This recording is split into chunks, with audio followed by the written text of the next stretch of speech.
इस Christmas, new year और संक्रांति के शुभ अवसर पर जीवा फर्टिलिटी आपके लिए लाए हैं 30% डिस्काउंट IVF पैकेज पर। इसके बारे में और जानकारी के लिए स्क्रीन पे जो भी नंबर्स आपको दिख रहे हैं उन पे अवश्य फोन कीजिए या आपके निकट जो भी जीवा फर्टिलिटी सेंटर है उस पर जरूर आइए। Thank you. आदाब, मेरा नाम डॉक्टर सुवर्चला है। मैं जीवा फर्टिलिटी सेंटर्स में साइंटिफिक डायरेक्टर हूँ। आज हम IVF के सक्सेस रेट के बारे में समझने की कोशिश करेंगे। क्या ये फर्स्ट साइकिल में अवश्य फेल होता है? क्या ये सेकंड साइकिल या थर्ड साइकिल में ज्यादा प्रेगनेंसी रेट देता है? इन प्रश्नों के उत्तर हम ढूंढेंगे। तो हम ये 100 लोगों में देखने की कोशिश करेंगे और ये 100 लोग 30 से कम उम्र की महिलाएं हैं। और हम फ्रोजन एम्ब्रियो ट्रांसफर देखने की कोशिश करेंगे क्योंकि वहाँ पे सक्सेस रेट ज्यादा देखा गया है। तो 100 महिला को लेते हैं 30 साल से कम उम्र के हैं और उन्होंने फ्रोजन एम्ब्रियो ट्रांसफर कराया है, तो ऐसे लोगों में 60 औरतें यानी 60 औरतें प्रेग्नेंट होंगी। तो सक्सेस रेट क्या हुआ? 60%। तो ये हुआ फर्स्ट एम्ब्रियो ट्रांसफर यानी कि फर्स्ट टाइम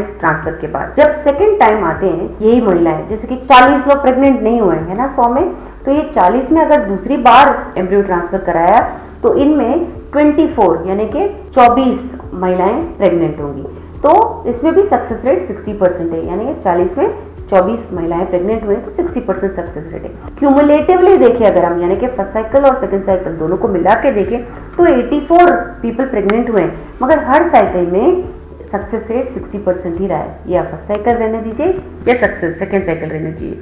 तो क्यूमुलेटिव प्रेगनेंसी रेट डेफिनेटली बढ़ता हुआ देखा गया है, बट हर महिला को हर साइकिल में सक्सेस रेट 60% रहेगा अगर वो 30 ईयर से कम है। जैसे जैसे उम्र बढ़ती रहती है वैसे सक्सेस रेट भी कम होता है। ये बहुत फैक्टर्स पे निर्धारित होता है, जैसे अंडों के क्रोमोसोमल कॉम्पिटेंसी यानी क्रोमोसोमल एब्नॉर्मलिटीज एज के साथ बढ़ते रहते हैं, तो सक्सेस रेट भी IVF के द्वारा कम होता रहता है। तो हमने 30 से कम उम्र की महिलाओं का उदाहरण लिया है।